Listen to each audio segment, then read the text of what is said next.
Alabama State Trooper on death row for killing his wife wants a new trial. A hearing got underway today in Mobile to determine if he'll get it. Fox News reporter Renee Dials tells us what happened. 12 years after he was convicted of the arson murder of his wife, George Martin was back in a Mobile courtroom. Defense lawyers are trying to convince Judge Robert Smith that prosecutors withheld evidence during the first trial. Defense attorney John Scherer is not saying much on camera about why he thinks his client deserves a new trial. Because I don't think he's guilty. But the jury that convicted Martin did. Hamela Keith Martin's body was found inside her burned car on an isolated road in Theodore in October of 1995. Martin, who was an Alabama State Trooper at the time, was a prime suspect from the start of the investigation, but he wasn't arrested until 4 years later. Former prosecution witness James Taylor was called by the defense to testify today. Taylor says he was on his way to work around 9:30 p.m. October 8th when he noticed a state trooper car parked near the intersection of LaRue Steiner and Highway 90.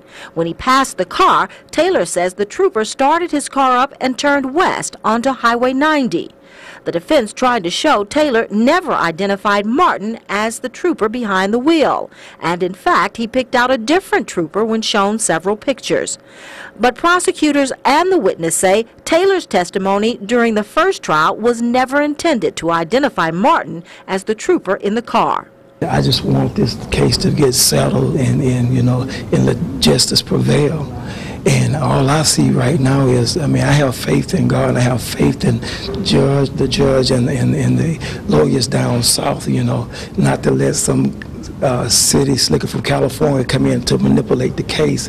Jerome Jackson Jr. is Hamela Keith's brother. He says sitting through the hearing is difficult for the family. It's heartbreaking to have to go back through this again, and my sister, she was a kind, loving and soft-spoken person, so it brings back memories of her. But the family may have to endure this for at least 2 weeks. That's how long the hearing is expected to last. It's not a jury trial, obviously, but you're putting on evidence, and people are questioning and cross-examining, and judges making rulings. It's very much like a trial. In Mobile, I'm Renee Dials, Fox 10 News. The defense also says prosecutors failed to disclose evidence that indicated there was a gas can in the back of Miss Martin's car, which could have accidentally started the fire. Prosecutors say there was no gas can. A hearing will continue tomorrow.